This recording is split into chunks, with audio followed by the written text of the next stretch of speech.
On va aussi parler d'un univers qui vous intéresse, c'est la bande dessinée. Voici une tendance qui s'affirme.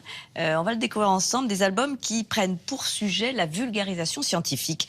C'est Natacha Triou qui nous en parle. Il se passe quelque chose entre le monde des sciences et celui du 9e art. Les grandes maisons d'édition de bande dessinée se mettent à la vulgarisation scientifique. Les éditions du Lombard avec la collection La Petite BDTech des Savoirs.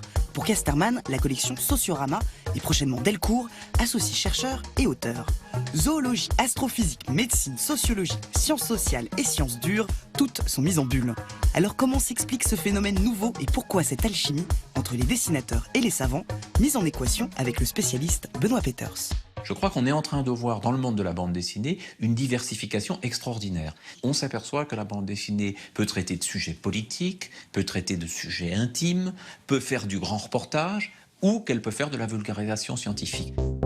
La chef de file, Marion Montaigne. Elle vient du blog et crée la série Tu mourras moins bête, mais tu mourras quand même, adaptée en dessin animé. Elle invente un genre nouveau, la vulgarisation scientifique, comique et trash. Il y a le désagréable effet secondaire de la cuite, la fameuse gueule de bois. Théorie du Big Bang, physique quantique, des sujets a priori pas marrants et pourtant. Résultat, le cerveau se déshydrate et devient sec comme un pruneau. C'est la migraine. Il y a souvent ça, hein, l'idée que science, on va s'emmerder, ça va être douloureux. Et en fait, non, moi je m'ennuie jamais quand je vais dans des labos. Mais je suis peut-être bizarre. Non, et surtout, l'humour, ça permet de prendre des libertés. Vous pouvez transformer les virus en petits personnages. Si vous vous êtes marré, je pense que vous retenez mieux. Et ça vous donne envie d'en savoir plus. C'est la cellule malade. Le monde des sciences est aussi une source inépuisable d'inspiration et d'imaginaire. Bye bye les scénaristes, place aux scientifiques.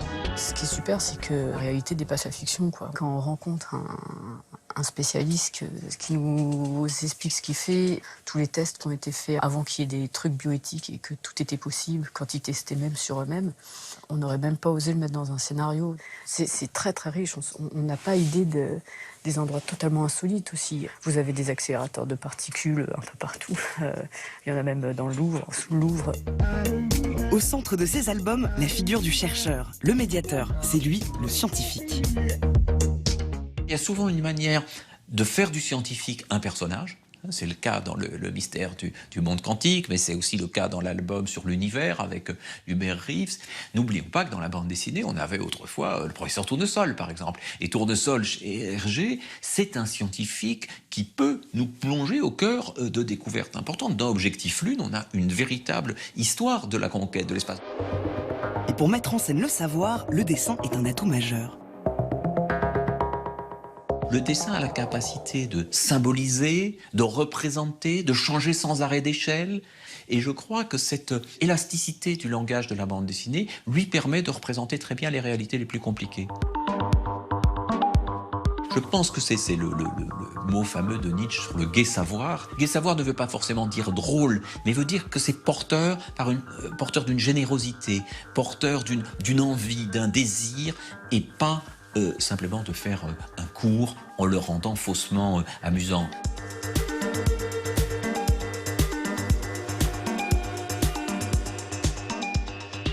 Voilà, une bande dessinée porteuse de gai savoir. C'est instructif, mais on s'amuse aussi. Oui, mais c'est très étrange. Mais mon rapport avec la bande dessinée date de la 6e.